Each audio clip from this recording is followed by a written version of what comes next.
The city that danced itself, Strasbourg, 1518. A bustling city along the Rhine, filled with merchants, bakers, priests, and peasants going about their lives. But one hot summer morning, something bizarre began that would baffle historians for centuries. A woman stepped into the street and started dancing. At first, people watched in amusement. But then she didn't stop. Hours passed, then days. And soon, dozens, then hundreds of people joined her, not willingly, but as if compelled by some dark, invisible force. This wasn't a celebration. It wasn't joy. It was the dancing plague of 1518, a nightmare where people danced until their feet bled, their bodies collapsed, and in some cases, until they died. So what really happened in Strasbourg? Was it mass hysteria? A religious curse? Poisoning? Or something far stranger? Tonight, we'll explore the disturbing history of the plague that made a city dance against its will. Imagine telling your boss, "Sorry, I can't come in today, I've caught dance fever." Except in 1518, it wasn't an excuse, it was a death sentence. The woman who started it all. It all began with a woman known only as Frau Trophäa. In July 1518, she stepped into the streets of Strasbourg and began dancing. At first, neighbors assumed she was mocking, celebrating, or simply had too much wine. But she didn't stop. She danced for 6 straight days, often until she collapsed from exhaustion, only to rise and start again. Within a week, dozens of others joined her, against their will. They couldn't stop even as blisters tore their feet open. Local chroniclers noted that within a month, the number of dancers had risen to nearly 400 people. The problem? They weren't just dancing. They were convulsing, twitching, and staggering as though possessed. The city's bizarre response. The Strasbourg authorities didn't know what to do. Doctors declared it was caused by hot blood, a kind of medical imbalance where the cure, bizarrely, was to let people dance it out. So what did they do? They built stages, hired musicians, and brought in professional dancers, literally encouraging the epidemic.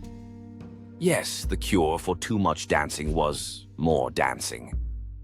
This is the only time in history where doctors prescribed clubbing as medicine. Can you imagine your doctor today saying, "You're stressed, go dance to Beyoncé until you pass out"? But instead of healing, the music only worsened the plague. Dozens collapsed, foaming at the mouth. Some suffered strokes. Others reportedly died of heart failure, their bodies unable to endure the relentless movement. Theories behind the dancing plague. Historians have debated the cause for centuries. Let's break down the main theories. Mass hysteria, psychogenic illness. The leading explanation is mass psychogenic illness, a psychological disorder spreading through stress and fear. Strasbourg in 1518 was suffering famine, disease, and religious turmoil. People believed deeply in curses, saints, and divine punishment. In such a climate, a single dancer could trigger widespread psychological contagion. Basically, it was the medieval version of a TikTok trend, except instead of 15 seconds, it lasted weeks, and instead of going viral, it just killed people. Ergot poisoning, hallucinogenic rye fungus. Another theory is ergot poisoning, a fungus that grows on rye, which can cause convulsions, hallucinations, and muscle spasms. Ergot contains compounds similar to LSD. People consuming contaminated bread might have had intense spasms and visions. But critics argue ergot usually causes seizures, not coordinated dancing. Religious ecstasy or curse. Many locals believed the dancers were cursed by Saint Vitus, patron saint of dancers and epileptics. People thought they were being punished for sins. Pilgrimages and offerings to the saint were organized to lift the curse. Eventually, dancers were taken to a shrine and the epidemic slowly ended. Political and social control. Some scholars argue it wasn't a plague at all, but rather a mix of rebellion, protest, and psychological breakdown. The poor of Strasbourg were heavily taxed and starving. Dancing may have been a desperate, unconscious form of release. Death on the dance floor reports suggest dozens, possibly hundreds, died during the plague. Heart attacks, strokes, exhaustion. It wasn't graceful ballet. It was a nightmare. Witnesses described people collapsing mid-step, convulsing on the ground. Feet torn to shreds, bleeding through shoes. Men and women crying for help but unable to stop moving. Imagine being trapped in your own body, your muscles rebelling against you. This is probably the only dance craze in history where nobody shouted encore. Could it happen again? The dancing plague seems ridiculous, but mass hysteria hasn't gone away. In the 1960s, laughter epidemics broke out in Africa, with entire schools unable to stop giggling. In modern times, psychogenic illness spreads through online communities.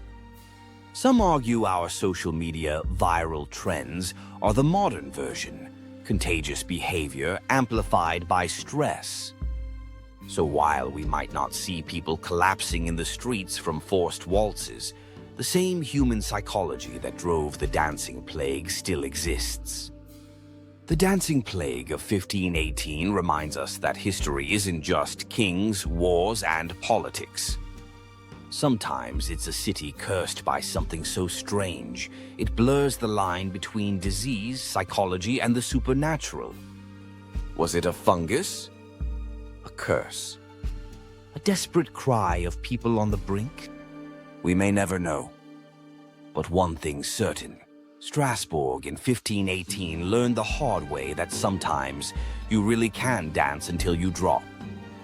The good news is the plague eventually ended. The bad news? Nobody invented Tylenol yet, so imagine that hangover. Thanks for watching Whispers of the Hidden. If you enjoyed this journey into the bizarre and terrifying, don't forget to like, share, and subscribe. And next time someone asks if you want to dance, maybe just say no.